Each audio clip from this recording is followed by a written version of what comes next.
오늘 말씀 제목은 원래는 표면적 유대인, 그 다음에 이면적 유대인이라는 2장, 로마서 2장 28절, 29절의 말씀인데, 그거를 이제 지금은 이제 유대인, 우리 주변에는 뭐 유대인을 보기 어렵죠. 그래서, 그리스도인으로, 우리 자신으로 한번 바꿔서 말씀을 한번 묵상을 해본 것을 같이 나누려고 합니다.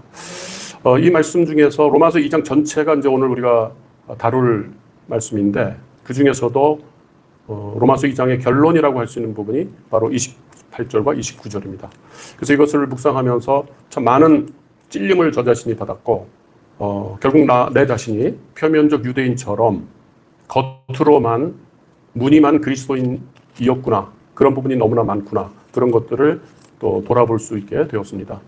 지금 우리가 세상으로부터 교회가 또 우리 그리스도인들이 세상에 하나의 빛이 되고 또 소금이 되어야 되는데, 오히려 거꾸로 욕을 먹는 입장, 이렇게 되어서 세상에 뭔가 표대를 제시하고 등대가 되어야 되는데 그렇지 못하니까 세상이 표대 없이 방황하게 되고, 젊은 우리 아들, 딸들은 또 혼돈성에 빠지는 그런 진리를 잃어버리는 그런 지경에까지 이른 것 아닌가라는 생각을 하면서, 저는 이제 모태신앙으로서 오랫동안 신앙생활 해온 사람, 또 현재는 목사로서 참 여러 가지로 부끄럽기도 하고 또 자성의 마음을 많이 갖게 되었습니다. 그래서 오늘 이면적 그리스도인이라는 제목으로 말씀을 선포할 때, 이것을 누구를 우리가 비방하거나 또 책망하기 위해서가 아니라 우리 스스로를 돌아봐야 될, 그래서 바울 사도께서 지금 만약에 우리 곁에 우리와 함께 또 사역하고 있다면 우리에게 어떤 말을 할까, 이 말을 했으리라고 생각하면서 한번 해봤습니다. 오늘 우선 말씀을 우리가 2장 말씀인데요. 그 전에 1장 29절부터를 먼저 봐야 될 것 같습니다. 우선 그 전에 로마서 전체를 놓고 봤을 때 바울 사도께서 계속 주장하고 강조하고 또 우리 마음판에 새기려고 했던 것은 딱 하나입니다. 복음이죠. 무슨 복음입니까? 예수 그리스도의 복음. 예수 그리스도를 통해서만 우리가 구원을 이룰 수가 있다. 그것에 대한 믿음이 있느냐. 그 믿음부터 해서 이후에 우리의 삶이 여러 가지 또 환난도 있고 이해할 수 없는 많은 상황이 있을 수 있겠지만은 그 처음 믿음이 있기 때문에, 예수님에 대한 믿음이 있기 때문에 그 믿음으로 계속 우리가 또 나아가면 이해되지 않았던 것들이 하나하나 해석이 되고 풀리고, 그러므로 해서 우리가 믿음이 더욱더 견고해지고 세워질 수 있다라는, 그것이 이제 바울 사도께서 계속 이 로마서를 통해서 말씀하신 겁니다.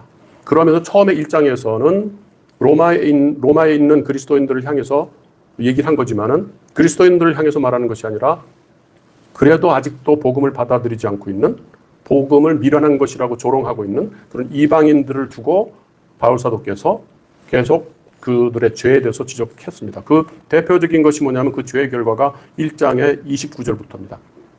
그런데 지금 2장에서는 무슨 얘기를 하는 것이냐면은, 이방인들이나 짓고 있었던 그런 추악한 많은 죄의 결과들, 죄를 통해서 이루어지는 많은 그런 좋지 않은 것들을 바로 유대인들이, 하나님의 백성이라고 하고 아브라함을 자기네들의 조상이라고 얘기하고 있는 그 유대인들이 똑같은 그런 죄악된 모습들을 보이고 있다는 것을 지적하는 겁니다. 그래서 보면은 그 무엇이냐, 29절에 보면은 곧 모든 불의와 수악과 탐욕과 악의가 가득한 자요, 시기, 살인, 분쟁, 사기, 악독이 가득한 자요, 수근수근하는 자요, 비방하는 자요, 하나님께서 미워하시는 자요, 능욕하는 자요, 교만한 자요, 자랑하는 자요, 악을 도모하는 자요, 부모를 거역하는 자요, 우매한 자요, 배약하는 자요, 무정한 자요, 무자비한 자라.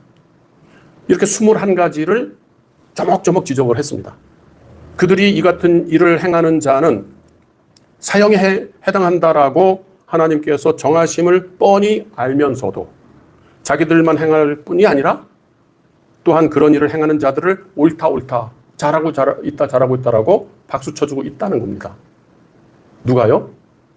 복음을 받아들이지 않는 이방인들이.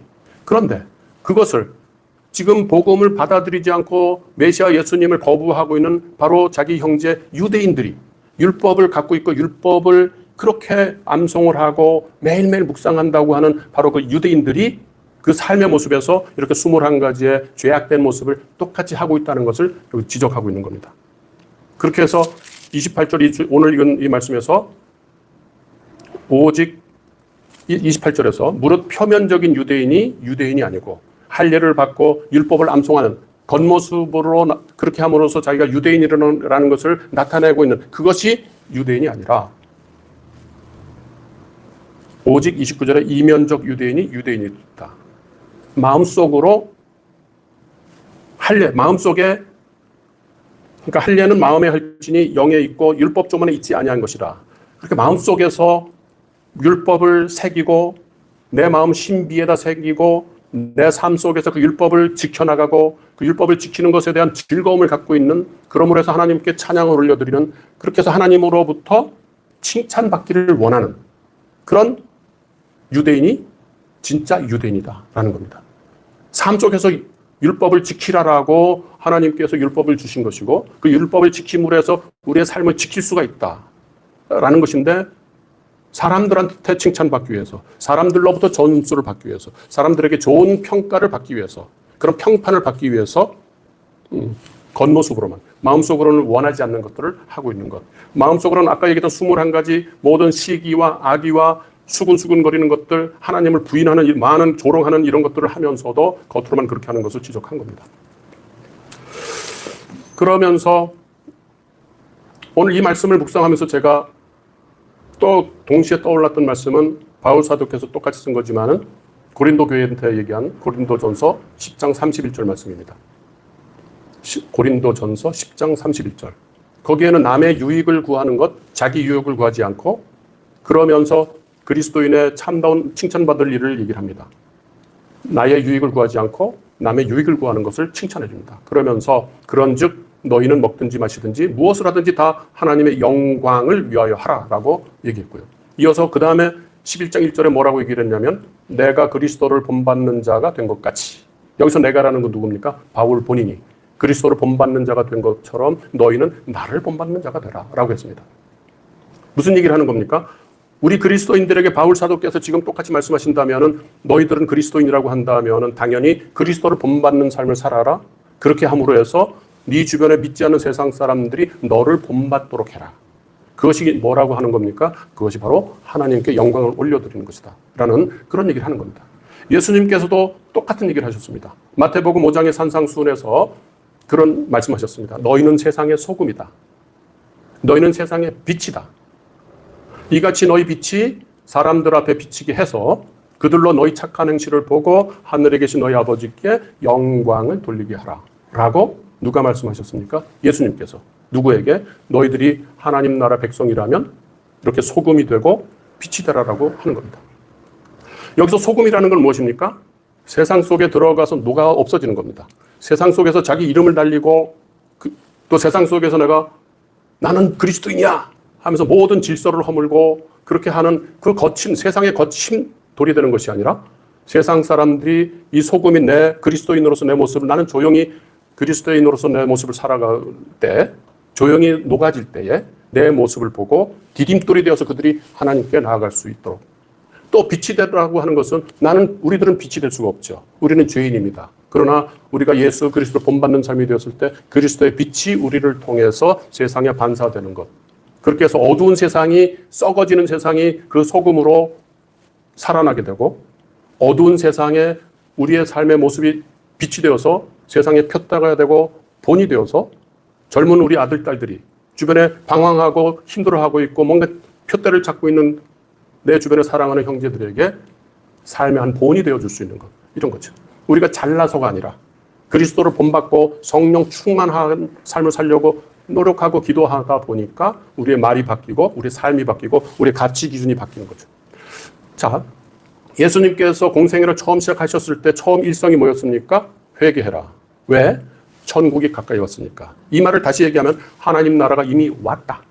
하나님 나라가 왔으니까 이제부터는 회개해라. 감정적으로 내가 잘못한 것에 대해서 마음 아파서 그런 후회하라는 얘기가 아니죠. 내가 엄청나게 열심히 노력을 해서 눈앞에 뭔가가 딱 잡힐만 했었는데 그걸 완전히 놓쳐버렸네? 완전히 실패해버렸네? 아이고, 하나님, 어떻게 내가 이렇게 됐습니까? 이렇게 가슴을 치면서 후회하는 것이 회개가 아닌 거죠. 그죠? 하나님, 내가 하나님 말씀대로 안 했기 때문에 이랬군요. 그건 말만 하는 것이지 마음적으로는 뭡니까? 자기의 탐욕을 가지고 한 거죠. 다시는 나 이런 탐욕스러운 그런 생각을 갖지 않도록 해주십시오. 나의 이런 죄악된 모습을 주님 앞에 올려드립니다. 나는 정말 파산한 자입니다. 이렇게 생각하면서 이제부터 나는 사고방식을 바꾸겠습니다. 이제부터 내 관점이 완전히 바뀌었습니다. 이제 돌이키겠습니다. 왜? 내가 하나님의 나라 백성이기 때문에 하나님 통치하는 그 통치에 안에서 내가 생활하기로 작정을 했기 때문에 그렇게 살도록 도와주십시오. 이렇게 하는 것이 회개하는 거죠. 눈물 펑펑 쏟고 후회하는 그런 것이 아니라 결심하는 겁니다. 이제부터 내가 다시는 그렇게 살지 않겠다.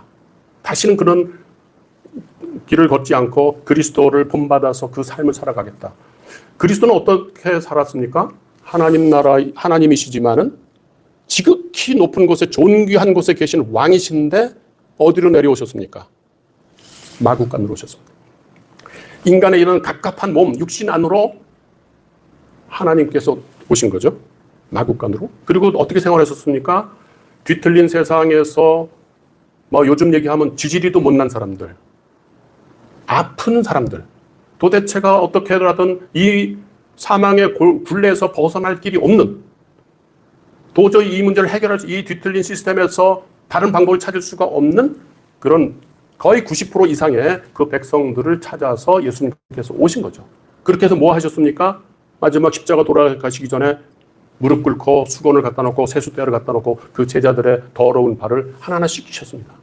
어떤 모습입니까? 섬기는 종의 모습. 섬기는 자. 누구십니까? 이분은 왕이신데. 이런 그리스도의 모습. 그렇다면 우리가 그리스도를 본받는 자가 된다라고 하면 우리 시선은 어디로 가 있어야 됩니까? 소외된 사람들, 고려인 청소년들, 이주민 청소년들. 그죠? 세상의 아버지, 세상의 세계 곳곳에, 지구촌 곳곳에 정말로 힘들고 고통받고 있는 그곳에 예수님께서 그 시선이 그쪽으로, 예수님 만약에 계신다면 그곳에 가 계셨겠죠. 그들 곁에 있겠죠. 그렇게 우리가 그 모습을 본받아서 따라가는 것. 거기에는 어떤 금전적인 것도 없고 세상 평판도 없고 아무도 알아주지 않지만은 그게 그리스도께서 가시는 길이라면 우리도 그대로 가야겠다. 이것이 그리스도를 본받는 겁니다. 바울 사도께서 이렇게 얘기한 겁니다. 내가 그리스도를 본받는 자가 된 것처럼 너희는 나를 본받는 자가 되라. 그것이 세상의 소금이고 세상의 빛이라는 겁니다. 그렇게 해서 우리의 착한 행실을 보고 하늘에 계신 너희 아버지께 영광을 돌리게 되는 것이다 라는 겁니다. 자, 그리스도인이라는 것은 바른 교리를 말하고 신학적인 지식이 많고 성경을 십독을 하고 100일 기도를 하고 40일 금식 기도를 여러 차례 하고 이것이 그리스도인이 아니라는 겁니다. 그리스도인은 그리스도를 본받는 사람이다. 세상 속에서 복음의 걸림돌이 되는 사람이 아니라 디딤돌이 되는 사람입니다. 소금처럼 자신을 드러내는 것보다는 녹아 소금처럼 없어지는 것. 세상을 살리는 사람입니다. 빛 자체는 아니지만 그리스도의 빛을 반사하는 빛의 자녀로 사는 겁니다. 그래서 로마서 2장에서 이렇게 합니다. 로마서 2장에서 처음 이렇게 나가죠. 그러므로 남을 판단하는 사람아. 그러므로 남을 판단하는 사람아. 너희가 정말 그렇게 살고 있느냐? 너희가 말하는 복음이 너희 삶에서도 보이고 있느냐? 너희가 가진 신앙의 그 표식이 하나님 앞에서도 참된 것이냐? 앞에 로마서 1장에서 지적하고 있었던 세상의 죄, 그것을 이제는 우리한테 묻는 겁니다. 아마 유대인들이 그때 그랬을 거예요. 바울의 그런 지적하는 얘기를 들으면서 그래, 이방인들 그런 다 죄 가운데서 저렇게 세상 모든 것이 하나님 없는 세상은 저래. 우리는 하나님을 믿고 있어. 율법 없는 세상은 다 저래. 우리는 율법을 갖고 있어. 할례받지 않은 백성들은 다 저 모양이야. 우리는 할례받은 백성들이야. 우리는 안전해. 라고 했지만은 바울 사도는 그 말을 바로 그런 유대인들에게 하는 겁니다. 바울은 예수님을 믿지 않은 불신 세상에만 책망하는 것이 아니고 율법을 알고 하나님을 자랑하고 종교적 표식을 갖고 있는 그런 사람들을 향해서 말하는 겁니다. 오늘날로 말한다면 저 같은 사람들이죠. 오랫동안 믿어온 사람들. 모태신앙인. 저희는 4대인가 5대인가 모태신앙이고 저희 집안에서만 제가 10번째 목사라고 하니까 저도 몰랐는데 그런 얘기를 누가 하더라고요. 그렇다면 우쭐할 수가 있죠. 영적으로. 그 다음에 제가 직분자고. 그죠? 교회 생활에 너무나 익숙한 사람이고 누가 만약에 새신자가 온다면 교회 생활은 이런 거야 저런 거야 내가 가르쳐주고 할 수 있는 사람이죠. 그러나 그런 자기 이런 의에 갇혀서 때로 어쩌면 우리가 복음의 영광을 가리고 하나님의 이름이 하나님의 백성 때문에 조롱받는 그런 현장에 우리가 있는 것 아닌가. 그것을 바울은 탄식하면서 이야기하는 겁니다. 부탁하는 거죠. 그래서 오늘 말씀의 핵심은 이런 겁니다. 표면적인 교인이 아니라 겉으로만 무늬만 교인이 아니라 이면적 그리스도인, 참 그리스도인이 되자, 그리스도를 본받는 자가 되자, 이겁니다. 그래서 우리는 남을 판단하기 전에 십자가 앞에서 나를 먼저 돌아봐야 됩니다. 2장 1절에서 5절까지 말씀을 보면은 남을 판단하는 사람아 누구를 막론하고 네가 핑계하지 못할 것은 남을 판단하는 것으로 내가 너를 정죄함이니. 바울 사도께서 책망하는 것은 나는 하나님의 심판대 밖에 있어. 나는 예외야. 그리고 내가 심판대 올라서서 남을 정죄하는 그런 태도입니다. 우리는 남의 죄를 잘 봅니다. 우리가 신앙생활을 열심히 하면 할수록 내가 성경을 많이 읽었다라고 생각하면 할수록 남의 죄가 잘 보입니다. 그 다음에 세상의 타락된 모습들, 뒤틀린 모습들이 너무나 잘 보이는 거죠. 교회에 오면 교회 생활을 오랫동안 해왔기 때문에 교회 여러 가지 문제들이 구석구석 냄새나는 것들이 다 또 보입니다. 다른 성도들이 옆에 이렇게 보면, 다른 목사님들 이렇게 보면 참 부족한 모습이 자꾸 눈에 띕니다. 그죠? 그때 바울을 계속 앞에 계신다면 마음속으로 아무도 모르죠. 난 속으로만 생각하고 있는 거니까 웃겨. 야 저거야 할 때 바울 사도께서 아니 예수님께서 그 속을 다 알고 계시기 때문에 너는 어떠냐? 너는 괜찮니? 다른 사람의 교만을 말하면서도 내 교만은 보지 못하는 거죠. 다른 사람의 탐욕, 그걸 아주 우리가 지적하면서도 내 마음속에 있는 욕망, 그것은 나는 합리화시킵니다. 다른 사람의 위선은 지적하지만은 나의 그 외식된 모습은 내가 용서합니다. 관용하는 거죠. 내로남불인 거죠. 그래서 2장 4절에서 이렇게 합니다. 네가 하나님의 인자하심이 너를 인도해서 회개하게 하심을 알지 못하고 그의 인자하심과 용납하심과 길이 참으심 풍성함을 넌 조롱하는 거 아니니? 멸시하는 거 아니니? 하나님께서 오래 참고 있는 거죠. 내가 지금 그렇게 죄악된 모습으로 정말 하나님이 보시기에는 아주 못마땅한 그런 모습으로 내가 살고 있음에도 불구하고 아직까지 하나님께서 나를 치지 않고 있는 것은 그렇기 때문에 나는 더 내 속에서 갇혀서 못 볼 수가 있는 건데 끊임없이 말씀을 통해서 나를 지적하고 있는 거죠. 언제까지? 오래 참으시는 것은 하나님께서는 그 죄를 용서하고 허락하는 게 아니고 침묵하는 게 아닙니다. 회개하는 시간을 주시는 겁니다. 심판하지 않으신다고 해서 모르시는 것이 아니죠. 그리고 하나님께 참고 기다리신다고 해서 그 죄가 점점 작아지는 게 아닙니다. 단지 우리 마음속에서 한계 효용 체감의 법칙에 따라서 점차 죄 짓는 것에 대해서 바늘도둑이 소도둑 된다고 더 큰 죄를 짓고 더 큰 죄를 주면서도 나는 계속 이것을 감추고 축소시키면서 정말로 큰 죄를 내가 짓고 있다라고 생각하면 너무나도 두렵습니다. 그러면서 한편 우리는 이렇습니다. 나는 하나님 예수님께서 십자가에 못 박혀 돌아가셨으니까 나는 구원받았으니까 물론 구원받았죠. 우리의 구원을 부인할 수는 없습니다.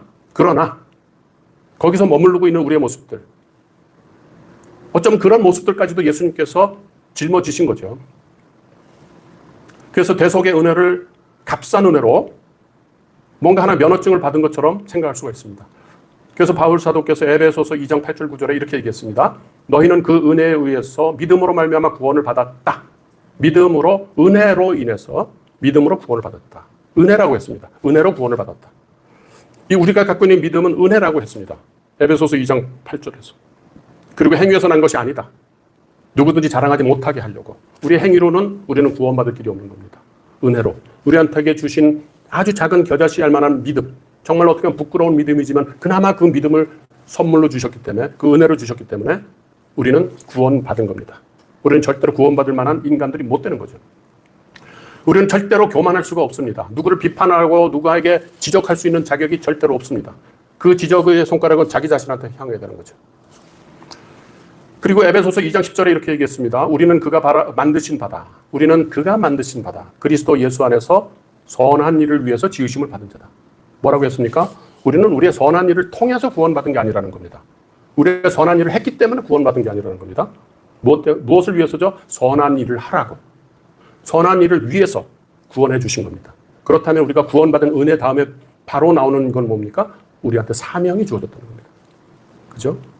우리는 그 사명을 받을 만한 자격도 없지만 그 믿음의 열매로서 우리에게 선한 일을 하라고, 선한 행위를 하라는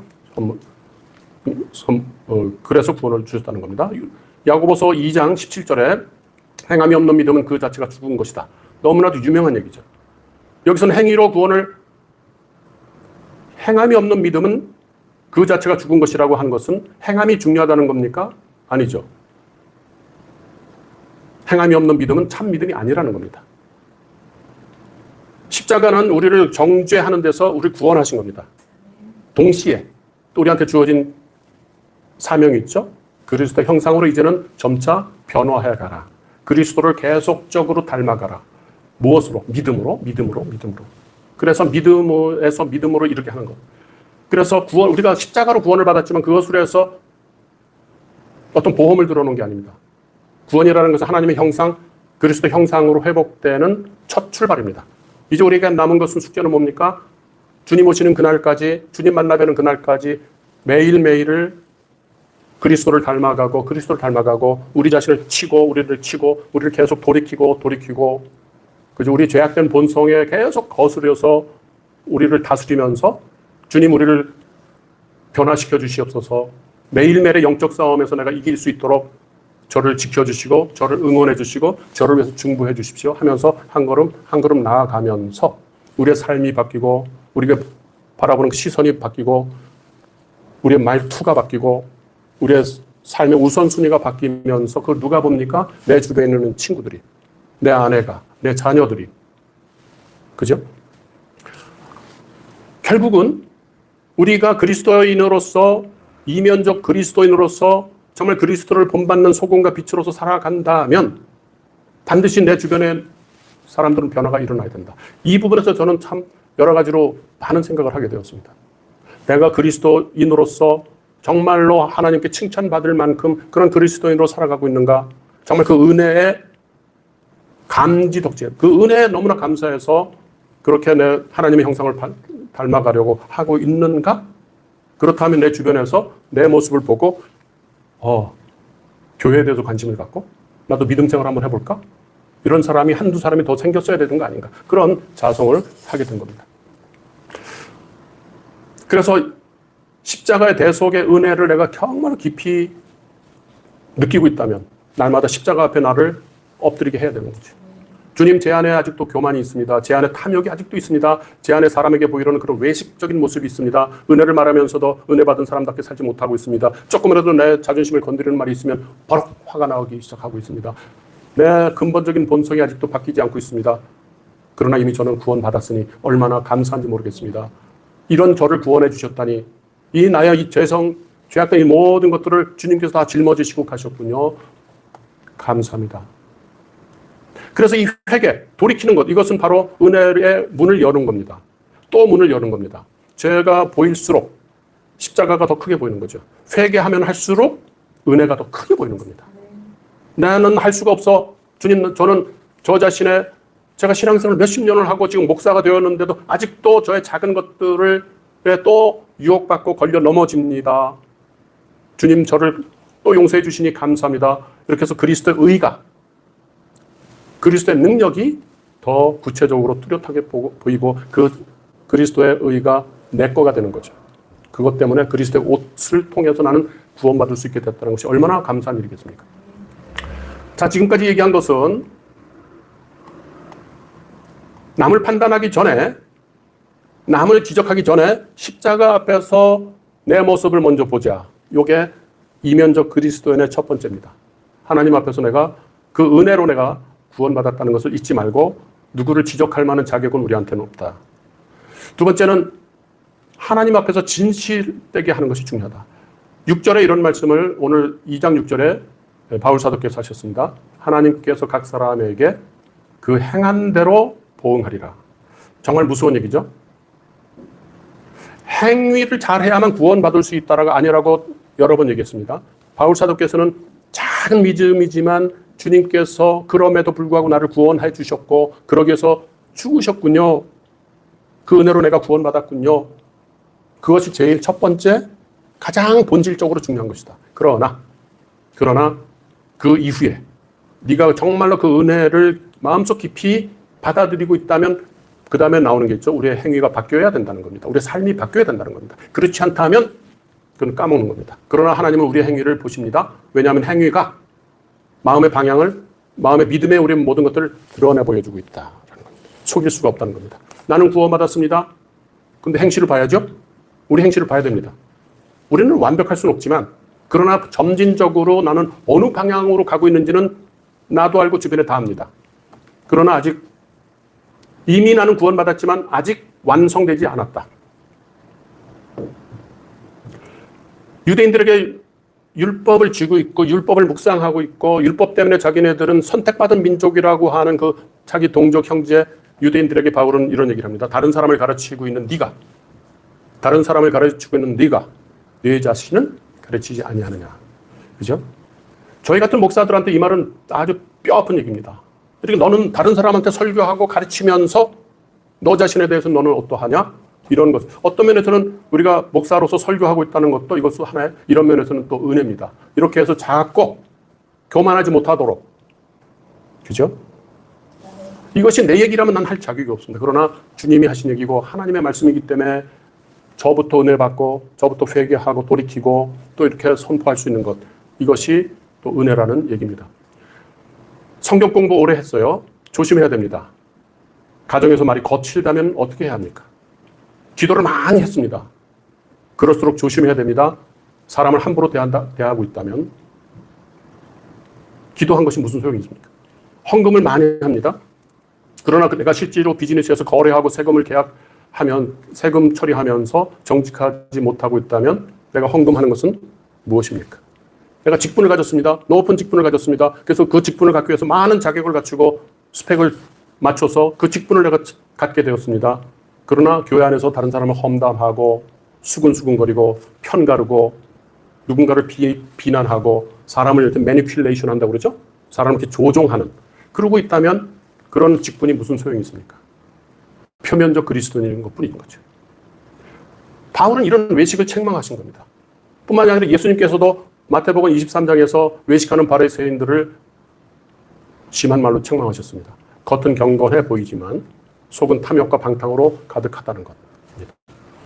오늘 우리 교회 안을 한번 우리가 좀 보아야 될 것 같습니다. 왜곡된 종교 행위가 얼마나 많은지.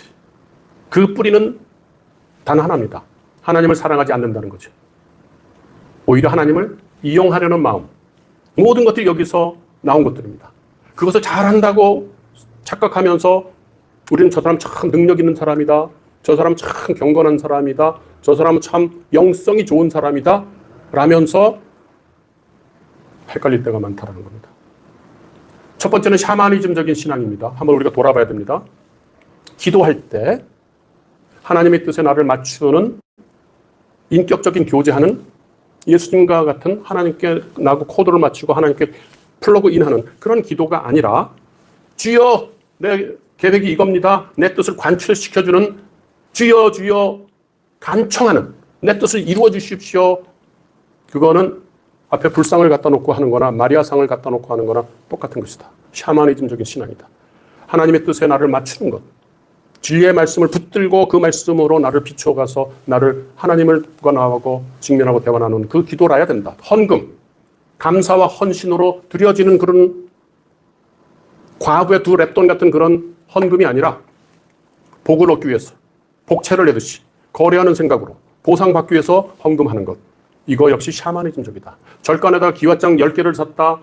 뭐 성전 건축할 때 나는 벽돌 몇 개를 샀다라는 것하고 성전과 절간일 뿐이지 뭔 차이가 있습니까? 헌금. 헌금을 할 때 감사와 헌신을 해야 된다. 그리고 말씀을 읽을 때 그 말씀 카드를 부적처럼 달고 다니는 것, 내 욕망을 채워주는 것, 그 말씀이 나를 지켜주는 것, 그 말씀 카드를 내가 주머니에 꽂고 다니면 복을 받는 부적 같은 그렇게 생각하는 거, 이거 역시 샤머니즘적인 겁니다.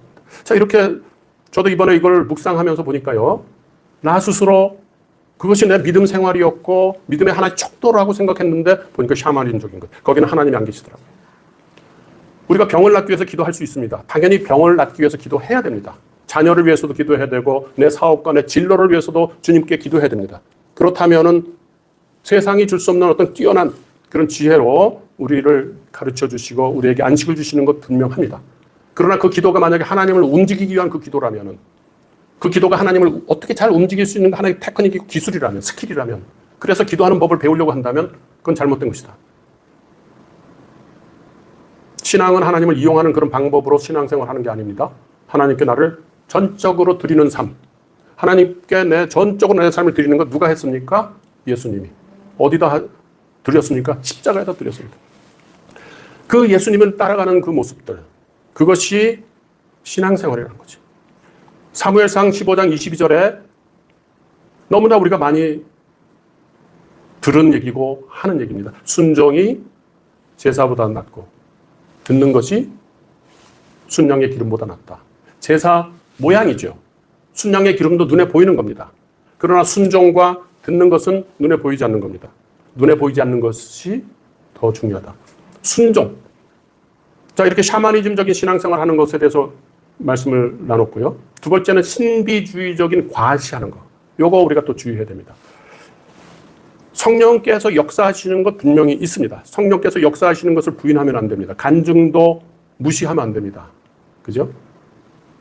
치유 은사 이런 것들 다 무시하면 안 됩니다. 하나님께서는 지금도 성령을 통해서 역사하시는 것 살아 계십니다.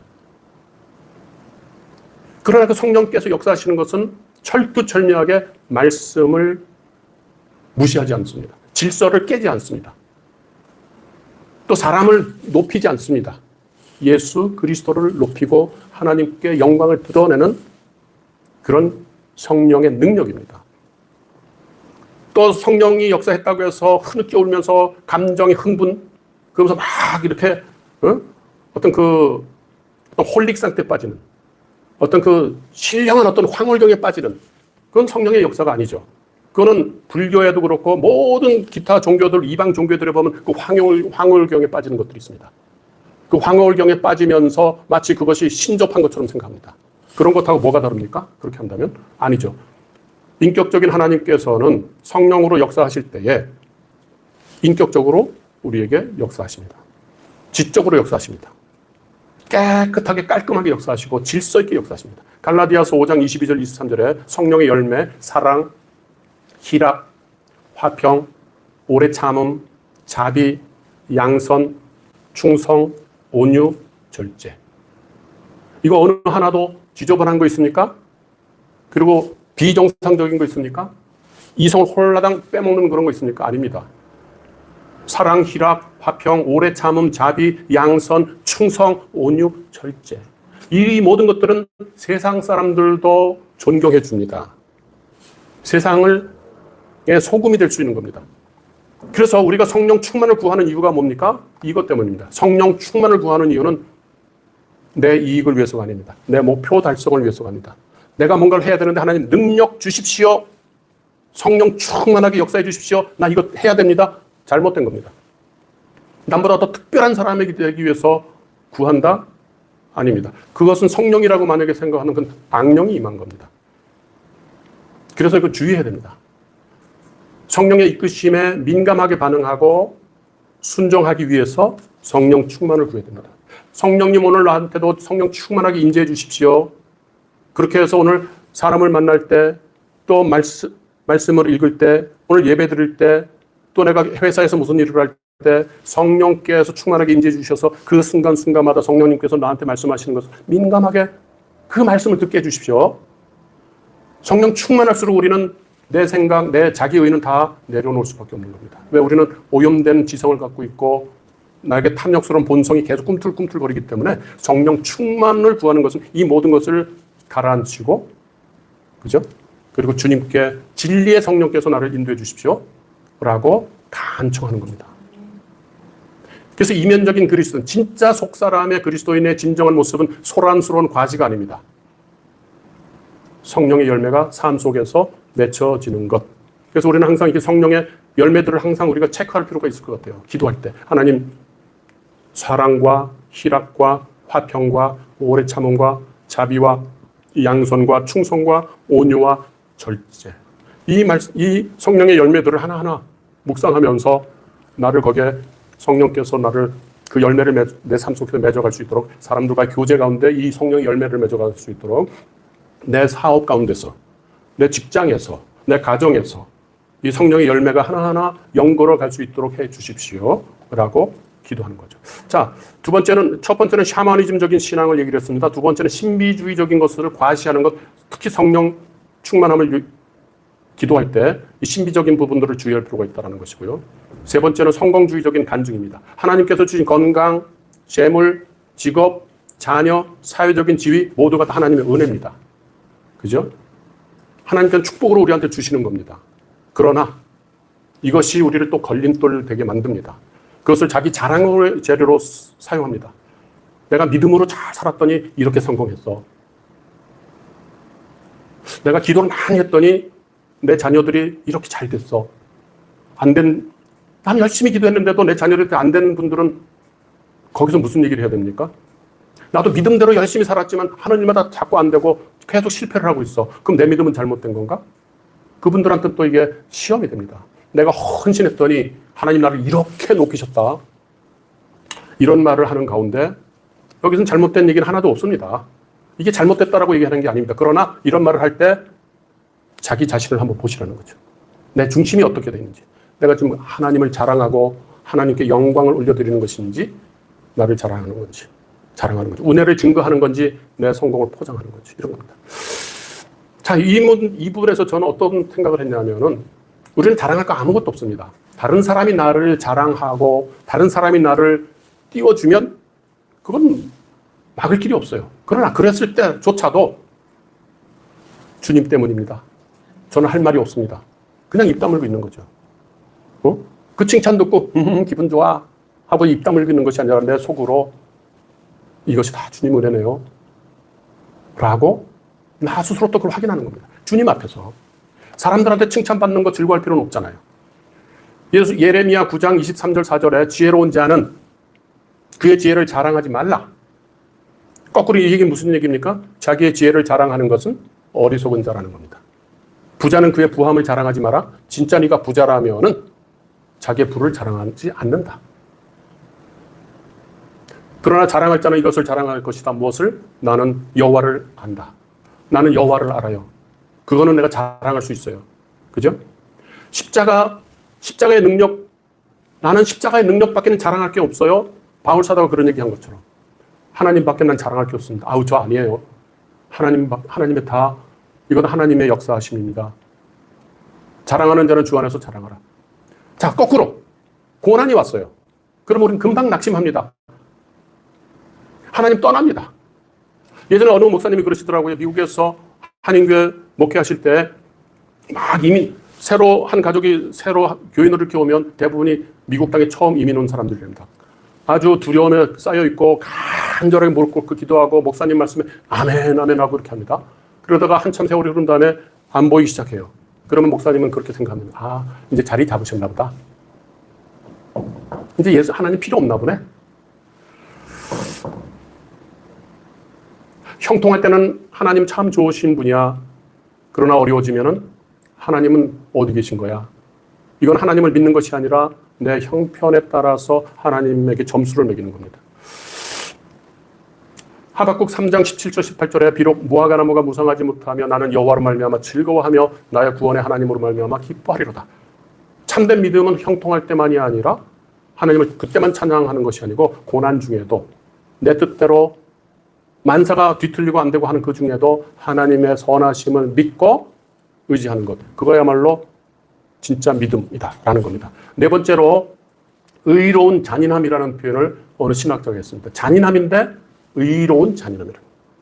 우리가 교회 생활 정말 경건하게 잘하고 있던 사람들일수록 이 의로운 잔인함을 저지를 때가 참 많겠구나. 율법을 가진 바로 유대인들이 자신을 맹인의 길을 인도하는 자라고 하고 어리석은 사람들을 또 어둠의 빛이라고 얘기하고 그 자신의 어떤 지식을 자랑하고 그리고 그 못 가진 사람들을 정죄하고 이런 걸로 많이 했던 거죠. 저 사람은 믿음이 없어서 그래. 기도를 안 해서 그런가 봐. 저 가정 저렇게 하는 일마다 안 되는 건 뭔가 신앙생활 잘 안 해서 그래. 거 봐. 믿으라고 했을 때 좀 믿지. 이렇게 말하면서 그 형제 마음속에 상처를 주고 교회 찾을 마음을 아예 식어버리게 만드는 거죠. 그러니까 예수 믿으라고 했잖아. 이런 말들. 그죠? 그때 기도 좀 해야지. 그 낙심한 마음에 더 낙심되게 만드는 것. 그것이 바로 내 안의 교만들, 냉정함, 긍휼할 마음이 없는 것들, 그 수군거리는 것들, 그 탐욕, 이런 것들 때문인데 그걸 못 보는 거죠. 자기 의 때문에. 그래서 이것을 잔인한, 의로운 잔인함이라고 말합니다. 진리의 이름으로 사랑을 잃어버리는 거죠. 공의롭게 법대로 말은 하지만 그 안에 사랑이 없는 겁니다. 에베소서 4장 15절에 오직 사랑 안에서 참된 것을 말하라. 참된 것을 말하려면은 사랑 안에서 해라. 제가 직장 생활할 때 저는 영업조직에서 그 트레이닝을 하고 있었는데 다른 사람한테 조언을 하려면 쓴 약 70%에다가 꿀을 30% 넣어서 해라. 예. 꿀을 30%. 꿀을 달달하기 때문에 그 꿀 맛으로 해서 약을 먹도록 해라. 일단 좋은 말로 칭찬하고 온유하게 얘기하고 해서 그 사람 마음을 열게 해가지고 거기에다가 그 사람한테 필요한 약을 줘라. 라는 겁니다. 사랑이 없는 진리는 사람을 찌르고 진리 없는 사랑은 사람을 살려내지 못하고 오히려 더 죽인다. 사랑 안에서 진리를 말해야 합니다. 로마서 2장 24절에 이 무서운 얘기가 있습니다. 오늘 묵상했던 로마서 2장에 제가 28절, 29절을 오늘 주 본문으로 했지만은 사실상 제가 고민했던 건 바로 2장 24절을 할까?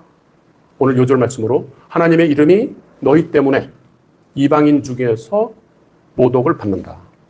세상 사람들 속에서 그리스도인이라고 자처하는 우리들 때문에 누가 지금 욕을 먹는 겁니까? 예수님이 욕을 먹는 거다. 그래서 우리가 교회 안 나오는 사람들을 그런 얘기를 많이 합니다. 난 예수님이 싫어서가 아니야. 교회 다니는 사람이 싫어서야. 라고 합니다. 거꾸로 나는 예수님은 모르겠지만 당신이 교회 나가 당신의 모습을 보니까 나 예수님 알고 싶어. 이렇게 해야 되는데 거꾸로 예수님은 성인 중에 한 명이니까 예수님은 내가 뭐 책 잡을 게 없어. 그러나 교회 다니는 사람은 싫어.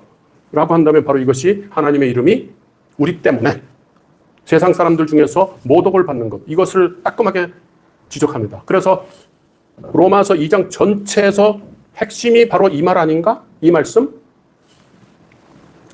우리의 신앙이 복음의 통로가 되어야 되는데 걸림돌이 될 수 있다.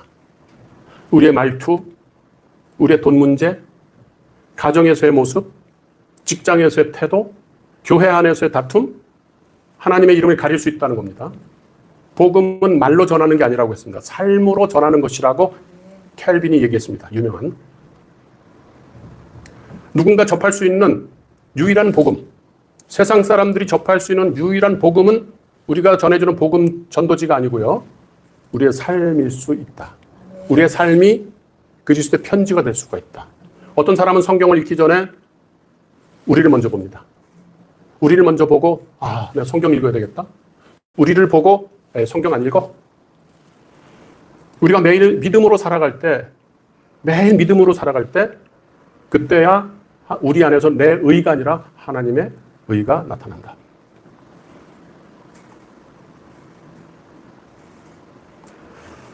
예, 제가 준비한 말씀은 더 많은데 마무리 짓도록 하겠습니다. 제가 오늘 이 말씀을 묵상하면서 영과 육이라는 것을 생각을 해봤어요. 동물들은 이런 고민 안 해도 돼요. 왜냐하면 동물들은 하나님께서 본능적으로 생존할 수 있도록 하나님께서 그렇게 설계해 놓으셨습니다. 그래서 자유의지가 없습니다. 배가 부르면 안 먹어요. 인간만 배가 불러도 막 먹습니다. 그러니까 동물들은 자유의지가 없기 때문에 그냥 본능대로 움직이면 돼요. 그죠? 그러나 인간은 하나님께서 하나님의 형상대로 만들어서 자유의지를 줬습니다. 우리를 너무 존귀하게 만드신 거죠. 그죠? 근데 그 자유의지가 우리가 잘못 쓰고 우리가 타락됐습니다. 자, 무슨 얘기를 하냐면 우리는 영적인 존재라는 겁니다. 우리가 영적인 존재라는 것이 굉장히 중요합니다. 그러나 육을 갖고 있습니다. 흙을 가지고 빚으셔서 거기다 생기를 불어넣어서 우리를 만드셨습니다. 우리만, 인간만. 그렇죠? 그 얘기 뭡니까? 하나님께서 우리를 만들 때 영과 육이 분리되지 않고 하나로 만들었다는 겁니다. 이 얘기 뭐냐면 우리의 믿음 생활이라는 것하고 우리가 말로 하는 그 믿음 생활이라는 것하고 우리의 삶하고가 별도로 떨어져 있는 게 아니라는 겁니다. 자, 세상은 육에만 집중합니다. 그게 전부라고 생각합니다. 그러나 우리는 영이 있다는 것을 분명히 압니다. 그렇다면 영을 인정해야만 우리 육도 온전해질 수 있다는 것도 우리가 알아야 됩니다. 그런데 거꾸로 우리는 영만 얘기합니다. 세상 사람들은 육에 대해서만 얘기합니다. 거꾸로 우리는 영에 대해서만 얘기하고 육적인 삶을 무시하는 것, 이건 하나님의 뜻에 맞지 않다. 물론 영이 우선입니다. 영이 타락했기 때문에 육으로도 찌그러지고 병도 있는 겁니다. 그럼 육이, 내 삶이 회복되려면 어떻게 됩니까? 영이 하나님을 만나야 됩니다. 진리를 만나야 되는 거죠. 원리가 그겁니다. 그렇게 해서 이건 하나입니다. 따로 떼어져 있는 게 아닙니다. 그래서 참 믿음이라는 것은 내 삶을 통해서 드러나는 것이다. 말투로 드러나는 것이다. 돈 쓰는 방식으로 드러난다. 가정에서도 드러난다. 직장에서 약자를 대하는 태도에서 드러난다. 즉 이면적 그리스도인이라는 것은 내 삶에서 그리스도 향기가 풍겨나야 된다라는 겁니다. 예. 그래서 오늘 이제 결론의 말씀은 조금 전에 말씀드린 걸로 다 드린 거라고 생각이 되고 시간이 많이 지났기 때문에 마무리 짓도록 하겠습니다. 우리의 삶은 참된 그리스도인이라면은 남을 판단하는 자리에서 내려와야 됩니다. 종교적인 특권 뒤에 숨어서도 안 됩니다. 다 드러나게 되어 있습니다. 그리고 주님께서 십자가에 돌아가셔서 우리 죄를 구원해 주신 그 대속의 은혜를 그걸로 모든 것이 무사통과한다라고 하는 그걸 가볍게 값싼 은혜에 젖어들면 안 된다. 하나님의 인자하심을 그 기다리시는 동안을 우리가 회개하도록 계속 부르시고 있다는 것으로 알아야 한다. 사람들의 칭찬이 아니라 사람들의 평가가 아니라 누구의 칭찬을 구해야 됩니까? 하나님의 칭찬을. 그래서 우리의 삶을 통해서 한번 생각해 보십시오. 우리가 처음에 예수를 어떻게 믿었는지를 가만히 돌아보면 누군가 때문에 예수를 믿게 됐습니다. 그렇게 해서 믿게 되면서부터 나머지가 하나씩 이해되는 겁니다. 순서가 그렇습니다. 그렇다면 우리의 그리스도인으로 그리스도를 닮아가는 모습을 세상 사람들한테 보여주어서 하나님께 영광을 올려드린다는 것은 우리가 전도할 수 있는 가장 효과적인 방식이다. 하나님께서 굉장히 기뻐하실 일이다. 라는 그거를 마지막으로 얘기하면서 같이 기도하겠습니다. 하나님 아버지, 우리 마음에 참된 할례를 베풀어 주시옵소서. 겉으로만 보여지는 표면적인 신앙에 머물지 않게 하시고 성령께서 우리를 하나하나 다시 조명해 주셔서 정말 이 속 깊은 데서부터 그리스도의 모습을 닮아가는, 그래서 우리 삶이 그리스도인으로서 향기를 풍기는 그런 삶으로 이면적 그리스도인으로 살 수 있도록 도와주시옵소서. 우리의 삶이 오히려 복음을 전하는 그런 걸림돌이 아니라 세상 사람들이 주님께 딛고 올라갈 수 있는 그런 디딤돌이 되고 복음의 통로의 삶이 되게 해주시옵소서. 우리의 가정과 교회와 세상 속에서 소금과 빛으로 살게 해주시옵소서. 사람들의 칭찬이 아니라 하나님의 칭찬을 매일매일 구하면서 성령 충만한 삶을 살게 해주시옵소서. 예수 그리스도 이름으로 기도합니다.